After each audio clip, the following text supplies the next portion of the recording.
Welcome to Sacrilegious Discourse. For this is what the Sovereign Lord says. Why do you need prophets to tell people who you are and what you want? If you can justify everything that the God of the Bible has done, then you can justify any of your behavior. A lot of this mentality is trickling into what is now mainstream right-wing Christianity. I am capable of empathy greater than this God of the Bible. This is a Bible that they tell kids. This is the good Lord. This is the good book.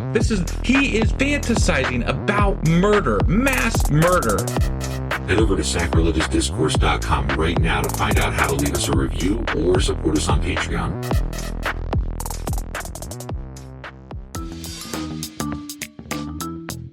Hey there, sinners and saints. It's your favorite Bible-bashing duo from Sacrilegious Discourse, and we need your help. That's right, folks. We're raising funds for some heavenly equipment and a studio that doesn't sound like it's in the depths of hell. Our current setup, let's just say it's more apocalypse than audiophile. So if you want to hear us dissect the Bible without the background noise of demonic squirrels, chip in a few bucks. We're aiming for $5,000 to upgrade our audio and build a studio worthy of blasphemous banter.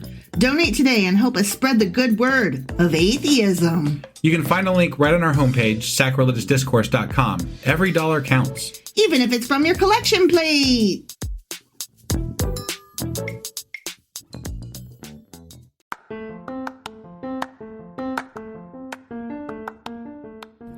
Welcome to Sacrilegious Discourse. I'm husband. And I'm wife. Together, we're reading the Bible for the very first time.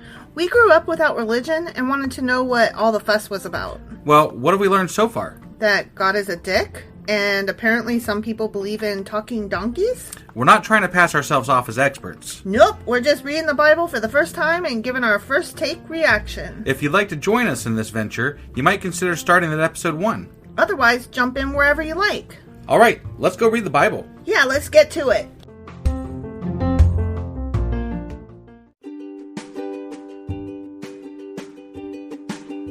Hey wife, did you know that Anchor is sponsoring our show? Really? Don't we use Anchor to distribute our podcast on Spotify and Apple Podcasts? Yeah, and we are on just about every other platform available as well, thanks to them.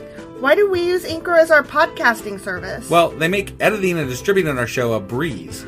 What if one of our listeners wants to start their own podcast? Then they should head over to anchor.fm or download the app to get started. Awesome! You guys should go do that right now!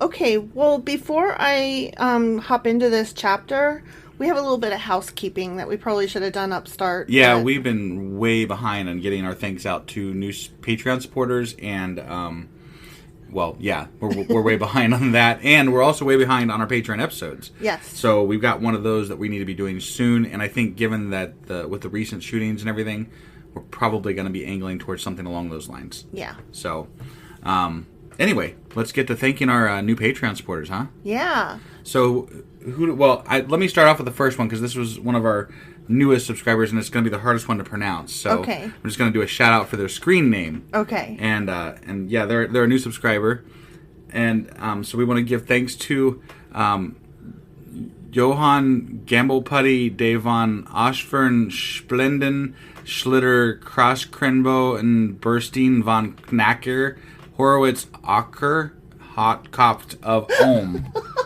So, thank you for making me say that on the air. That's awesome. That was amazing. But and also thank you for your support. Yeah, that's great. And then also thank you to new supporter Slaughter Bartfast. Yeah. Which, if you're not familiar with that name, it's a main character in Hitchhiker's Guide to the Galaxy? Hitchhiker's Guide to only the our Galaxy. favorite fucking book that we mention all the time. I know. I was trying to think of the author, Douglas Adams, and all I could think was Arthur Dent. Arthur Dent. And no, that's not the author. Right. That's the main character. Yeah. So anyway, and also a big shout out to Natalie, who upgraded her support, and for the second time. And we are just so appreciative for all you guys are doing. It's really helping us get towards our goal, and yay. Well, and I gotta say this out loud, we finally don't have a debt every month that we are incurring due to what we are paying for this podcast. So, like, that's amazing to feel like we actually can cover our expenses with what we're getting in support from you guys. So we really, really appreciate your help. Yes, thank you so much, you guys. Yep. All right. So that was it for our thanks. We're gonna get into our episode here, I think, now soon. Yep. Okay. All right.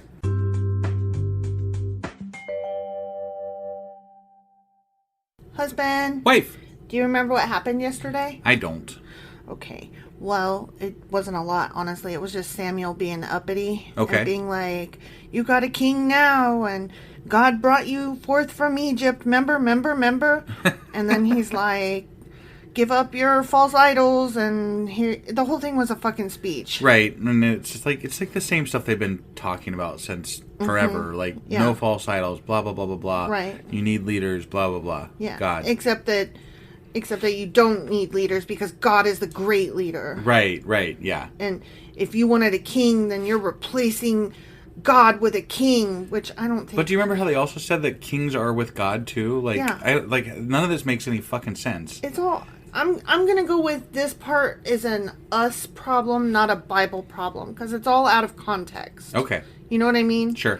Like, we're just getting the highlights, like, several thousand years later. Yeah. And you're right. It makes no fucking sense. But, moreover, I don't feel like it's very important. So, I'm not inclined to research up on this particular section of the Bible. Okay. All right. Sounds good. Well, let's, what are we getting into today? That was 1 Samuel chapter 12. Yep. And we are about to start 1 Samuel chapter 13. All right. Let's go do this. Okay.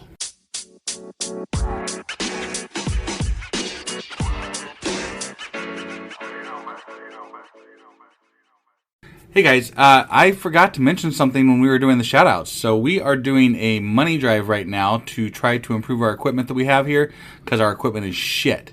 It is. It is shit. Yeah. So I wanted to just mention it here at the beginning of the podcast. On our website at sacrilegiousdiscourse.com, we have a donation page right there when you go to the main page, and anything would help. I mean, honestly, if everybody that was on here donated $2 that listened to us, we'd be there within a week, which I know that's not going to happen. So, but we really could use the help to try to get things going and improve our podcasting abilities. So yeah, because the computer froze one night and we had to re-record like 5 times. It was horrible. Yeah. I wanted to punch him in the wiener. Well, we wanted to punch the computer in the wiener. No, I wanted to punch you because you kept making us re-record. Because it was good. I know. I'm just saying. Like, I just wanted to be done. Yeah. No, I get you.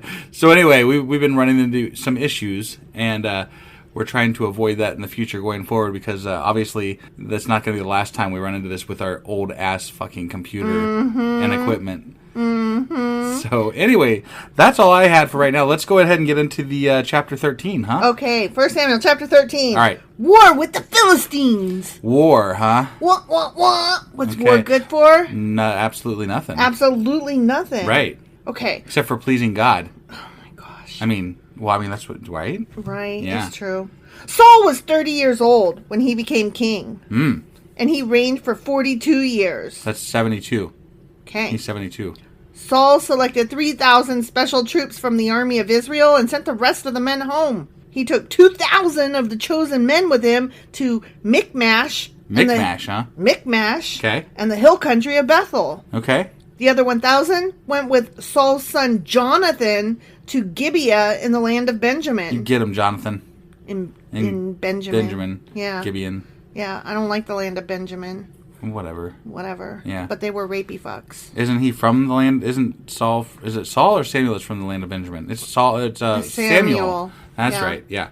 Soon after this, Jonathan, the son, attacked and defeated the garrison of Philistines at Geba. Okay.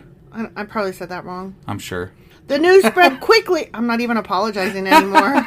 I can't. I mean, there's just too many names and places, you know. Look, I try, you guys. If we wanted to pronounce them all right, we would never put out a podcast. It's true. You know? It's true. That's why we need like a research team, but we don't have one, so. We don't even have a good computer, much less a research team. The news spread quickly among the Philistines. Yeah, it did. They beat us. Blah. Oh my God. So Saul blew the ram's horn throughout the land, saying, Hebrews, hear this.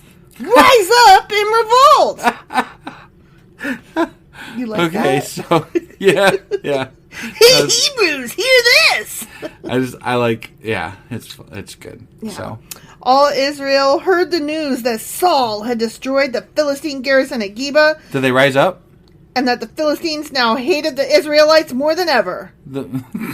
Yeah, I mean, they killed you. The Israelites killed them. So I hate when people kill me. Yeah. So the entire Israelite army was summoned to join Saul at Gilgal.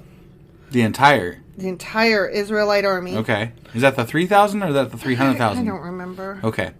Too many numbers. Yeah, no, I know. The Philistines mustered a mighty army of 3,000 chariots, 6,000 charioteers, and as many warriors as the grains of sand on the seashore. Damn, I don't believe that. I don't either.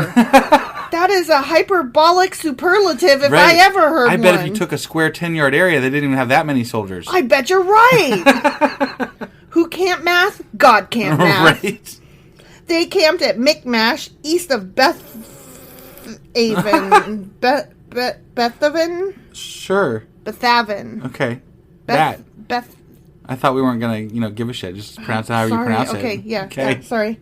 The men of Israel saw what a tight spot they were in, and because they were hard pressed by the enemy, they tried to hide in caves, thickets, rocks, holes, and cisterns. Yeah. Okay. But not ditches. Not it ditches. didn't say ditches. Those were right out. Yeah, ditches are right out. Some of them crossed the Jordan River and escaped into the land of Gad and Gilead. Oh, good.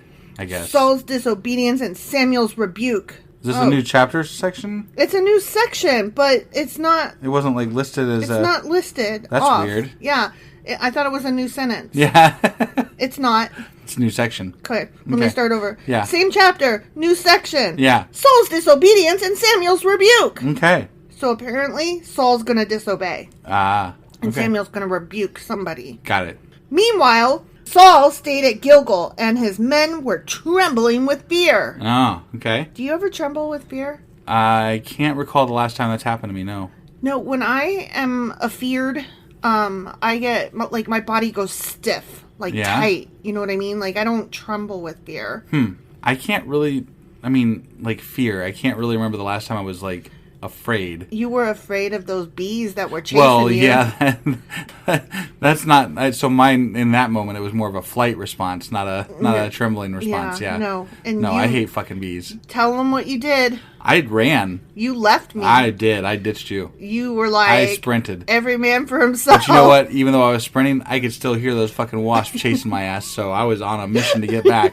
And I was running behind you in my sandals, going, "Wait for me!" Hold on. We stopped to read a fucking sign. We were at a Civil War thing, and we were reading the sign, and then all of a sudden these massive wasps come out from underneath it. I thought they were bees. Whatever the fuck they were, I don't really care. But they chased us. Flying bees that were stinging. They were not happy that we were there. Mm-hmm. I was running my ass off. Yeah. And I was wearing sandals that weren't meant for that kind of behavior. Right. And you just left me. I did. You didn't give a fuck. Nope, I was out of there. I always say that is proof that if there was a zombie apocalypse, you would throw me to the zombies to stall so that you could take off. You know what? Zombies you can fight. Bees are too fucking small to fight. You just have to run. That's not true. That is true. You hit them with your tennis racket. Did you see any tennis rackets laying around where we were? No. So I ran. In the apartment that we used to live in, 10, 15 years ago. Yeah. You used to go out on the wooden deck. Ding, ding. They had giant wood bees. If you guys look these up, they're giant black. They're just big balls. Carpenter bees. They're carpenter bees, not wood bees. Carpenter bees. Yeah. Yeah, if you've never seen them, you need to. And they're actually harmless. They're harmless, but I hate they're them. so big and ugly. He used to play tennis with them. He would take the tennis racket out back and just smack at them. Well, they were swarming around our porch. They were. It was bad. Oh, it was great. Okay, I don't know why we're talking about bees just then. Yeah. Okay. Actually, we really like bees. They should need to be populated more. And Yeah. So. Oh, that reminds me. Man, we are really getting off on a tangent here. No, seriously. I just read that apparently either this week or this month, something is a no-mow. Oh. In order to encourage the growth of wildflowers and dandelions and shit like that, the shit that you weren't supposed to want in your yard. Yeah. In order to encourage that growth to help populate more bees. Well, shit, I've been doing that all year, every time. I know. I was like, if we did that though, like on purpose, we would get fined if we let it go. Because where probably. we live, we would. No, I know. The city runs around with fucking yard We should get a hold of our city and try to get them to adopt No Mow May. Oh, that would be awesome. Right? I mean, it's the end of May now, so it's a bit late for that. but for next year. For next year, we should. Yeah. It's a red area. Do you think they give a fuck about bees? Probably not, but, it gives people a reason not to mow, so maybe they'd be for it. I really, really like that idea. Okay, Saul waited there 7 days for Samuel, as Samuel had instructed him earlier. But Samuel still didn't come. Oh, man. He still didn't come. Oh, my God. That's so not... I'm childish. Yeah, I know. that I'm was sorry. bad. Okay, whatever. Saul realized that his troops were rapidly slipping away. So he demanded, "Bring me the burnt offering and the peace offerings." And Saul sacrificed the burnt offering his damn self. It did not say his damn self. No, it said himself. Yeah. I changed it to his damn Right, no, self I know. For artistic license. Right, yeah. Just as Saul was finishing with the burnt offering, Samuel arrived. Finally, Yeah. asshole.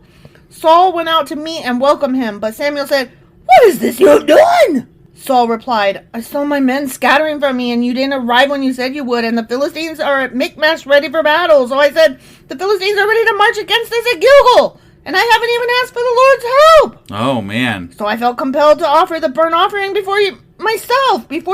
I mean, that kind of makes sense to me. Like, dude, we got to get this done. You were fucking late. I didn't know. I need to offer text God me. something here. I tried to call. You wouldn't answer the fucking phone. Right? I had no way of knowing you were on the way. Yeah. Dude, I was taking care of business as a king does. Right, right. I was kinging. "How foolish!" Samuel exclaimed. Okay. Samuel, you're wrong. I mean, I don't know if he's wrong, but, like, I don't necessarily... He was running late. Right, yeah, he was running late. Even if he had a good reason to run late. Is Saul allowed to do a burnt offering and peace offering stuff? Because he's not a priest, right? He's a king. True. So that might be why he's like, you shouldn't have done that. I don't know. I don't know either, but... Okay, so Samuel's all, "How foolish.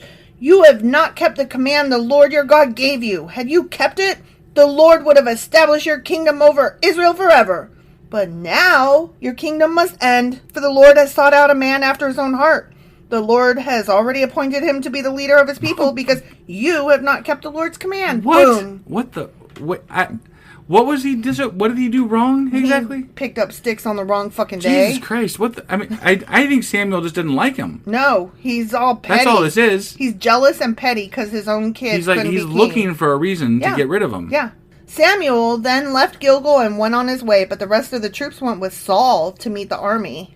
Yeah, I bet that makes sense. Yeah. Yeah. They went up from Gilgal to Gibeah in the land of Benjamin. When Saul counted the men who were still left with him, he found only 600 were left. Oh, shit. Saul and Jonathan and the troops with them were staying in Gibeah in the land of Benjamin. The Philistines set up their camp at Michmash. 3 raiding parties soon left the camp of the Philistines. One went north towards Ophrah, the land. They went north towards Ophrah in the land of Shual. Okay. Another went west to Beth Horon, and the third moved toward the border above the valley of Zeboim. Zeboim, near the wilderness. Okay. There were no blacksmiths in the land of Israel in those days. FYI. That means what? Like, why? Just so you know. Yeah, no blacksmiths. Okay.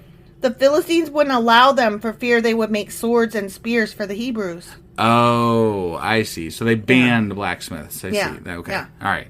Yeah, because there had to be blacksmiths in existence to make chariots and charioteers. Yeah, but they only let the Philistine people to make those. Right. Okay. So whenever the Israelites needed to sharpen their plowshares, picks, axes, or sickles, they had to take them to a Philistine blacksmith. Okay. The charges were as follows.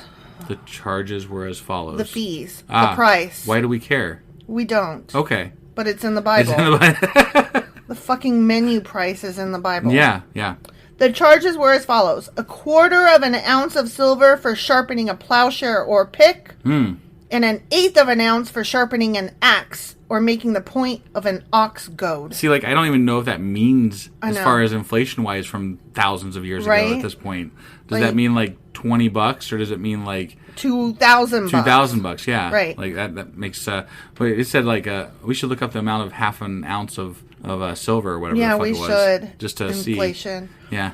So, on the day of the battle, none of the people of Israel had a sword or spear except for Saul and Jonathan, Jesus. the king and his son. So what the fuck were they fighting with? Sticks? I mean, even an unsharpened sword is still a Okay. pointy thing. Fair enough. But they're saying Still. that they didn't have any, and I'm like, that's foolish and stupid. Right. Yeah, why would you even go to battle? Yeah. I would still take my unsharpened sword, because I'm still going to stab you with it. If you're ready to go to war with somebody, don't you like set up a secret blacksmith in your hold somewhere? And I'm a you're just fucking like, king. Yeah. I'm going to make me a fucking blacksmith place. Right. At least before we go to war with them. You know what else I'm going to do?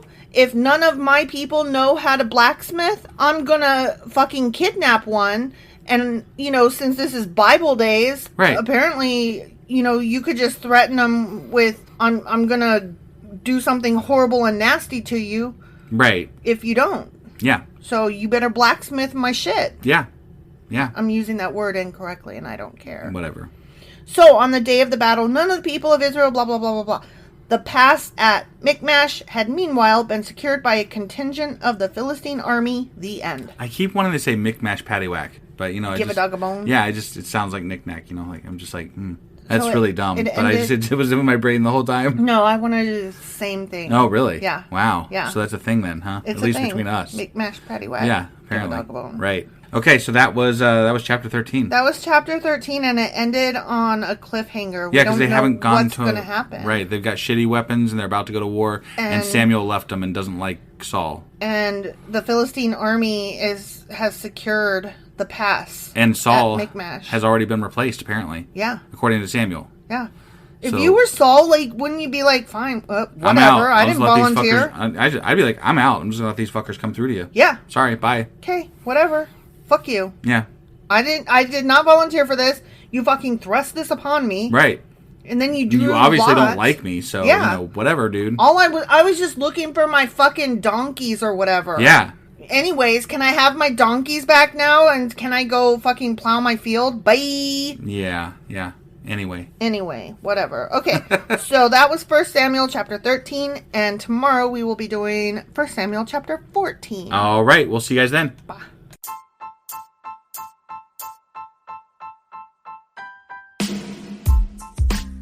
Hey, wife. I guess that's the end? But husband, that's just sad. It doesn't have to be. We are on lots of social media platforms like Twitter. Our handle there is sacrilegious_D. For D's nuts. Oh my god. Stop doing that. Anyway, we're also on Facebook, Instagram, and Pinterest. There's a link to all of our social media sites at our website. Ooh, we have a website? Yeah, it's sacrilegiousdiscourse.com, where you can also find a link to our merch shop. We have a merch shop? Yep, we have podcast-themed clothing, mugs, notebooks, and more, as well as an atheist and science-themed products. Wow, our fans should really go check that out right now. Definitely. They can get in touch with us by sending an email to sacrilegiousdiscourse@gmail.com. But before they do that, we could really use some help. Oh yeah? With what? Well, it's not free running the podcast, and we need some financial support in order to get better equipment, which will free up time so we can concentrate on our podcast and our fans. Okay, so what should they do? Head over to patreon.com/sacrilegiousdiscourse and sign up as a contributor on our podcast. Supporters there receive additional bi-weekly episodes that we record just for our Patreon members for as little as $2 a month. Also, we'd really appreciate it if you would like and subscribe on whatever platform you're using. And Apple Podcast reviews help us out tremendously. Like and subscribe. Leave an Apple review. Join us on Twitter. Support us on Patreon. That's a lot of instructions. Don't forget to say thanks. Thanks! Okay, bye.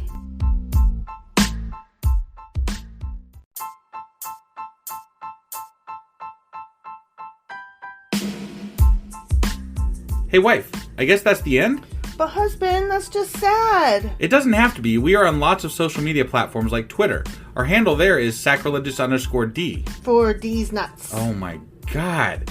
Stop doing that. Anyway, we're also on Facebook, Instagram, and Pinterest. There's a link to all of our social media sites at our website. Ooh, we have a website? Yeah, it's sacrilegiousdiscourse.com, where you can also find a link to our merch shop. We have a merch shop? Yep, we have podcast-themed clothing, mugs, notebooks, and more, as well as an atheist and science-themed products.